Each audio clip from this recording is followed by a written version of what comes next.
አሰላሙ አለይኩም ወራህመቱላሂ ወበረካቱሁ። ውድና የተከበራችሁ ቤተሰቦቻችን እንዴት ናችሁ? ሰላም ናችሁ? ከኔ ጋር ሁሉ ሰላም ነው አልሐምዱሊላህ። እንግዲህ ለድምጤ ይቅርታ ጠይቃለሁ። ጉንፋን ይዞኝ ነው ማለት ነው። ዛሬ ደግሞ እንግዲህ አዲስ ነገር መጥቼላችኋለሁኝ። እንግዲህ የምታዩት እዚሁ ማሻ እየተመረተ ነው ማለት ነው። ማሻአላ ያው በፊትም አንዳንድ ልጆች እንትን ይሉ ነበር፣ ግን አሁን ላይ በሰፊው እየተመረተ ነው ማለት ነው። ላርጎ የምታዩት በቀይ ከለርም አለ፣ በአረንጓዴም አለ፣ እንደዚህ በማርዲያም አለ ማለት ነው። በሰማያዊ እና በሶስት አይነትም ነው። በነጭም አርጎ ማምረት ይቻላል። እና እንደምታዩት ይሄ ወንድማችን ነው እዚሁ ማሻ ማምረት ጀምሮ፣ ያው እኛ ማምረቻው ምኑ ስለሌለን ጓዙ ሁላ ስለሌለን ማለት ነው። ያው ተሱ እየቸረቸርን ነው ማለት ነው። በርካቦ እየቸረቸርን ነው። አሁን ላይ እንደዚህ እያንቆረቆርን ነው እላችኋለሁኝ። ይሄ ገና ይሄም እንደምታዩት ገና አልሞላሁትም፣ ልሞላ ነው፣ ግማሽ ሊትር ማለት ነው። ይሄ የምታዩት ደግሞ 1 ሊትር ነው። ይሄ 1 ሊትር ነው ማለት ነው። ይሄ የምታዩት 2 ሊትር ነው። 2 ሊትሩን ብዙ ሰው ስለማይፈልገው ይሄም የምታዩት 2 ሊትር ነው። አሁን ላይ እንትን እያልኩ ነው ማለት ነው። እያንቆረቆርኩ ነው እንደምታዩት። ይሄንን ሳንቆረቆር ቆይቼ ነው፣ ይሄንንም ሳንቆረቆር ቆይቼ ነው ማለት ነው። እና እንደዚህ ባዶ ሃይላንድ ላይ ሃይላንዴን አጣጥቤ እያንቆረቆርኩኝ እቸረችራለሁኝ ማለት ነው።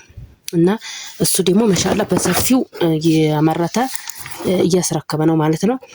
እና ከስደት ስመጡ በነገራችን ላይ በቃ የሆነ ነገር ለመፍጠር መልሶ ላለመሄድ፣ እንደኛ ስደት ላለመመኘት። አሁን እንግዲህ እኛ ምንም ሳንፈጥር ስለመጣን ብዙ ነገር ስለቀረን ያው ስደት ለመምጣት ብዙ ጊዜ እያሰብን ነው ማለት ነው። ነገሮች ስላልተሳኩ ነው እንጂ እና ስደት መልሶ ላለመመለስ የሆነ ነገር መፍጠር ግድ ነው።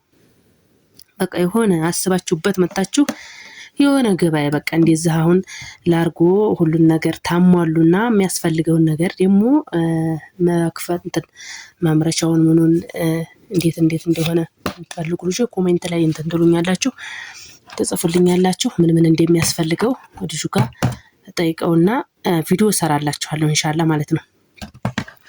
እንደዛ አድርጋችሁ የሆነ ነገር መፍጠር አለባችሁ። ዝም ብሎ ምጥት ቢሉት በቃ ያው ቤትም ሆነ እቃም ሆነ አይበላም ማለት ነው። ቤትንም እቃንም እያዩ ማዕረት ነው። ግን ስራ መፍጠር ግን መልሶ ስደትን አያስመኝም። ኢንሻአላህ እየወለዳችሁ ስራችሁን እያቋቋማችሁ ትኖራላችሁ ብዬ አስባለሁኝ። ኢንሻአላህ አሁን ላይ የሄዳችሁ ልጆች መቼም ብዙ ጊዜ እውቀት ትገዛላችሁ። ማሻአላህ እንደኛ በፊቱ ስደት አይሆንም።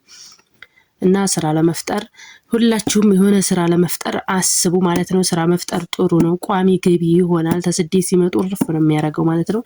መልሶ ስደትን አያስመኝም። ቤታችሁን ተጨረሳችሁ በኋላ ስራ ለመፍጠር ምን አይነት ስራ ልፍጠር፣ ምን ያዋጣል የሚለውን እንትን በሉ ማለት ነው። ዛሬ እንግዲህ ይህን ይመስላል ቪዲዮዬ። ያው ማለት የዚህንም አይነት ስራ ብትጀምሩ ያዋጣል የሚል ነው። ሳሙና ምርት ምንም አሁን ላይ ብዙ ነገሮች እየመጡ ነው እና እንደዛ ያደረጋችሁ ስራ ጀምሩ ልላችሁ ፈልጌ ነው። የዛሬው ቪዲዮ በዚሁ ያበቃል። ሰላም አለይኩም ወራህመቱላሂ ወበረካቱሁ። በያላችሁበት ሰላማችሁን እመኛለሁ። ላይክ፣ ሼር፣ ሰብስክራይብ ማድረግ ደግሞ እናንተ አትርሱ ማለት ነው።